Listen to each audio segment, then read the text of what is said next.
Welcome, everybody. The college football season is approaching, which means it's time for some preseason content. I'm Joe with the Game House, and today we're going to be taking a look at the top 25 coaches in college football.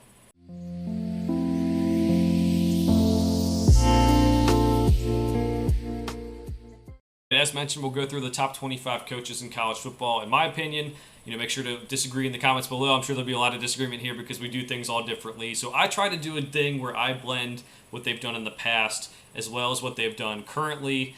So I try to recognize, coaches who've won national championships in their history. That plays a part. But if they start losing games, they start moving down the list. It's very, very tough to put it together. And anyone who puts a list together, more power to you. It's definitely tough once you sit down there and crunch the numbers. Let's get started though. Lance Lye pulled out of Kansas, started his career at Buffalo, then headed over to Kansas, took him to a bowl game. Getting Kansas to a bowl game is no easy task. He also had a successful run at Buffalo. I think he's in for big things this year at Kansas. We'll go to Chip Kelly. He had a lot of success before he left for the NFL when he was at Oregon, and then decided to go to UCLA. He didn't have the best seasons at UCLA to start his tenure, so maybe he fell what would have been this list if I would have done it back then. Would have fallen off this list possibly with the start at UCLA, but they won 8 games in 2021 and 9 games in 2022. Moves himself up the list here at UCLA.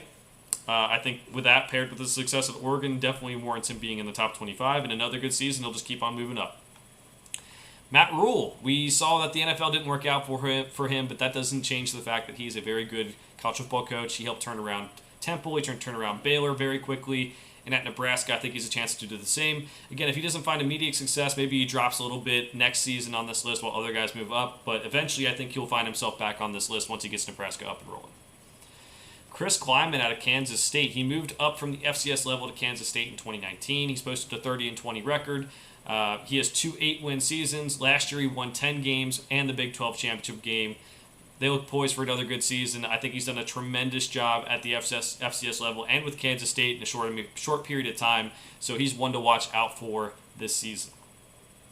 Kalen DeBoer out of Washington, had some good success at Fresno State. Ended up taking the Washington job last year and went 11-2 after a couple good years at Fresno State. Another good year could be on the horizon for DeBoer and the Huskies, which is something to note. All right, PJ Fleck for Minnesota. There's been things coming out about the program. We'll kind of just take it as it comes out and see how it goes. He ranked 22nd on the list last year. This year he's ranking 20th. Won 11 games in 2019. Western Michigan, he went 13-1 and made the Cotton Bowl. The allegations could hurt his reputation, could hurt his rank, could hurt the program as it's a distraction moving forward.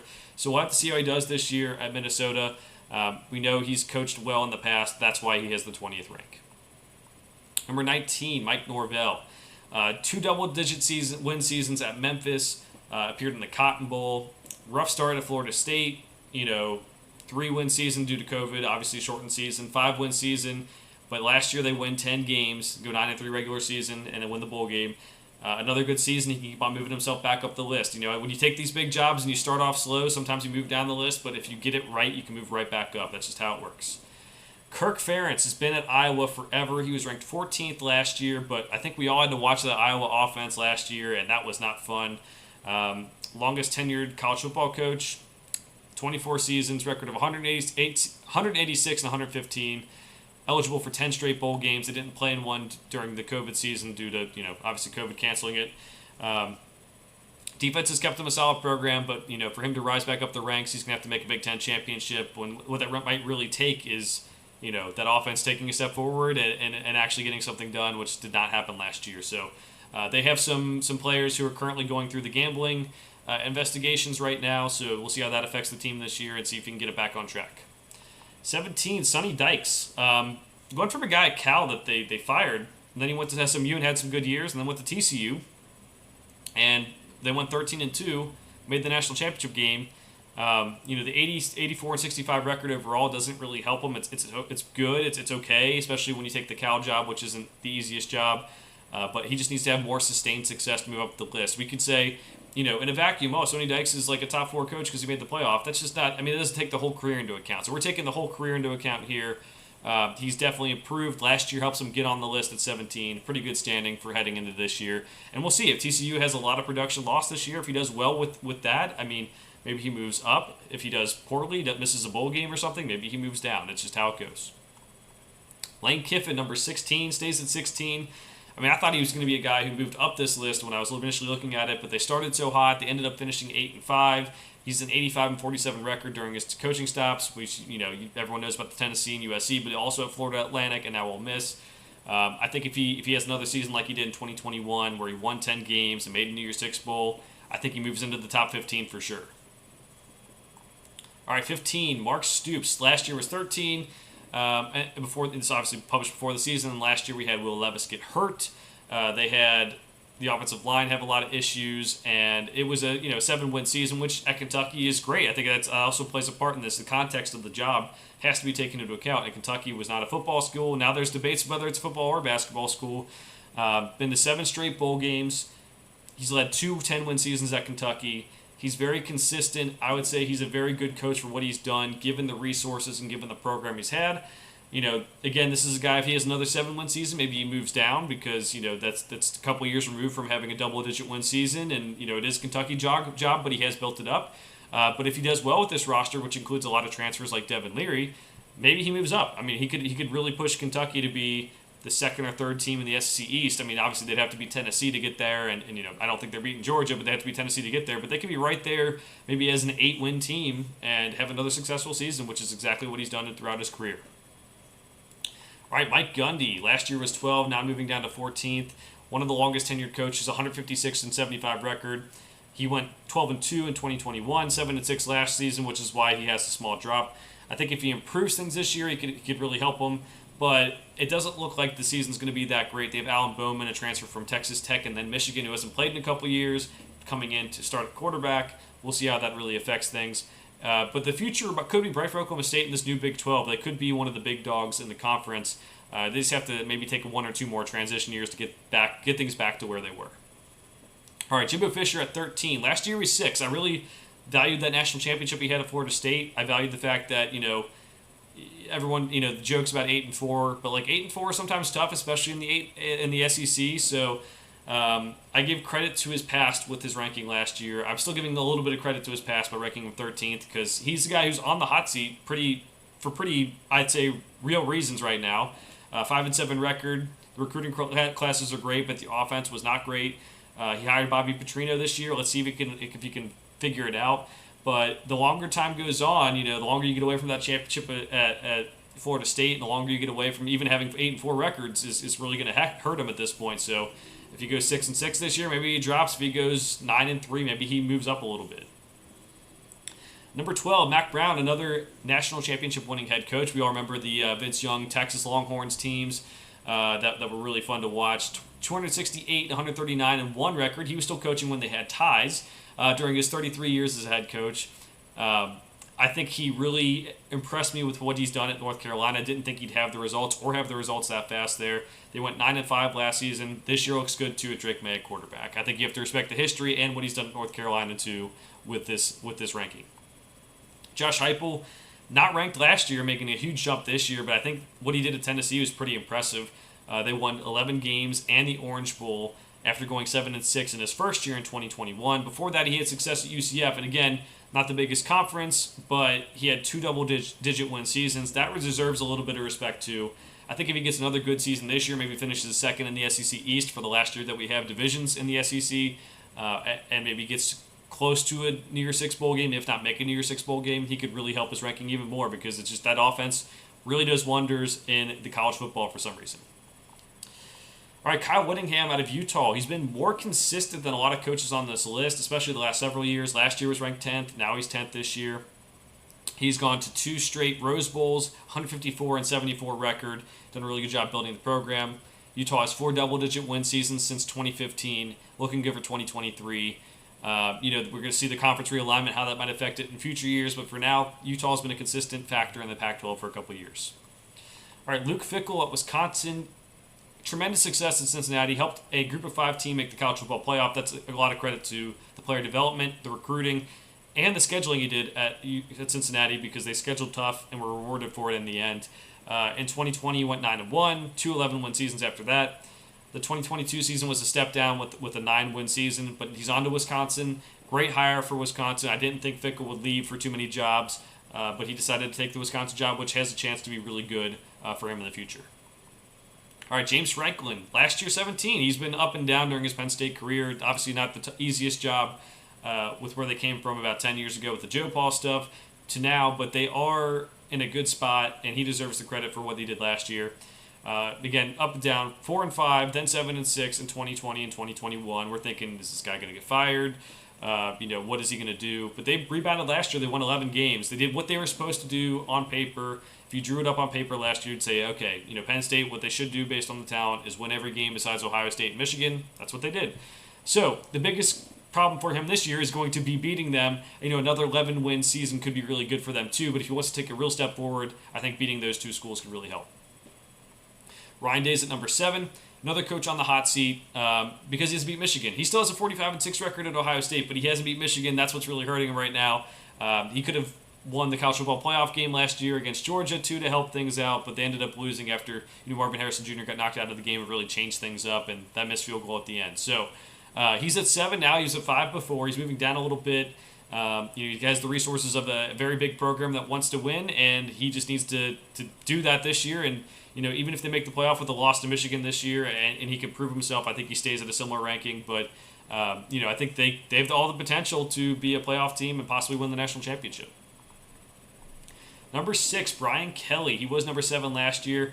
Proved that LSU wasn't a weird fit. He won 10 games, won the SEC West. He also made 2 college football playoff appearances and 1 national championship game at Notre Dame in the BCS era.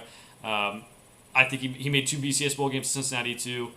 I think he moves up a spot because he was successful from his Notre Dame days to LSU. That deserves a lot of credit, and I think he can probably do some good things this year. I don't know if they make the playoff or if they make the SEC championship game again, but just having another solid season helps him keep this ranking. Jim Harbaugh last year was ranked number 8, but guess what? Now he's made 2 straight college football playoffs, 2 straight Big Ten championships. He's shown what he can do with a good ground attack for the last several seasons. The next step for him, and the knock on him right now, is that he has to get past the first round of a playoff game. His offense works very good in the Big Ten, even to beat teams like Ohio State, but it doesn't always work when he gets to the playoff, and that's what needs to change. Obviously, this past year, losing to TCU in a game they were favored in, they need to figure that out. So, deserves the credit for being 5th overall coach, especially given what he did at Stanford before this too. But he just needs to take that next step. All right, Lincoln Riley made 3 CFPs during his time at Oklahoma. First season at USC, helped them reach the Pac-12 championship game and win 11 games. Good job at USC to start. He's at the transfer portal hard. He's brought in Caleb Williams, helped him win the Heisman. Again, just taking that next step is how he moves up the list. It's going to be very hard to catch the top 3 because I think the top 3 have achieved a lot more than a lot of other coaches on this list. So we are going to go to number 3 with Dabo Swinney. Last year was number 2, but Kirby Smart keeps on piling up those championships, so that's why he's down to number 3. Still very successful coach. 2 national championship wins on his resume. For a long time, he's regarded as second best coach, but again, Kirby moves up. They've had the down 2 seasons in a row, which down seasons for them is still winning double-digit games. Getting the offense back on track with the hire of Garrett Riley could really help them this year. If they make the playoff this year, they put his 2 championships up against Kirby's, you can have more of a debate, but like right now, I think you got to take Kirby at number 2 just because the program's rolling right now. Dabo can easily move back up with another championship moving forward. All right, number 2, we have Kirby Smart. Won the last 2 national championships, deserves a lot of credit for that. He has a case for the best college football coach right now, but again, I try to respect what the coaches have done and what they, I would say, the situations they're in. So he's done really, really well. The defenses are elite. The offenses have improved over time. Let's see how the offense is this year without Todd Monken, without Stetson Bennett, with some offensive linemen going pro as well. That'll be something to note this year. Kirby Smart, though, moving all the way up. Last year was 3, but before that, I don't think anyone had him even top 5, and now he's moving all the way up to 2. Again, it's going to be hard to catch the greatest coach of all time in college football, but he's well on his way to doing very big things with Georgia for the foreseeable future. All right, Nick Saban out of the Alabama Crimson Tide, ranked number 1, 7 national championships, 6 coming at Alabama, 1 at LSU. Impressive stints everywhere he's gone. He's got to until he retires or falls off. He's probably going to be the top spot. Like it's if Alabama starts going 9-3 every year, maybe he doesn't, but he still makes the playoff at that rate in a couple of years. So maybe that doesn't matter as much either. So he doesn't have the most recent national championships. I think you still have to respect what he has done in his history. This is the first year that I think they haven't been ranked in the top 2 in the AP poll to start the year in like 5-6 years, and the last time that happened, they won the national championship. So not a lot of returning talent on this team, but it is going to be interesting to watch what he can do with this Alabama team. If he can keep that top ranking, if Kirby Smart is able to pile on more championships, I think this is part of what makes college football fun. So some other coaches in consideration: Dave Aranda with Baylor. Good year 2 years ago. Last year he had a solid year. Shane Beamer had a very big end of the season last year. Jeff Brom goes from Purdue to Louisville, did some big things at Purdue. Louisville might be a job that more suits him, as it's somewhere he's familiar with. Matt Campbell at Iowa State. Last year was tough, but he's done a really good job at Iowa State in getting them as a program that really wasn't doing much to a program that was at least consistent before last year. Dave Clawson at Wake Forest helped the offense move very, very well. 11-win season in 2021 really helps his case, but again, just needs to get back to having very good seasons.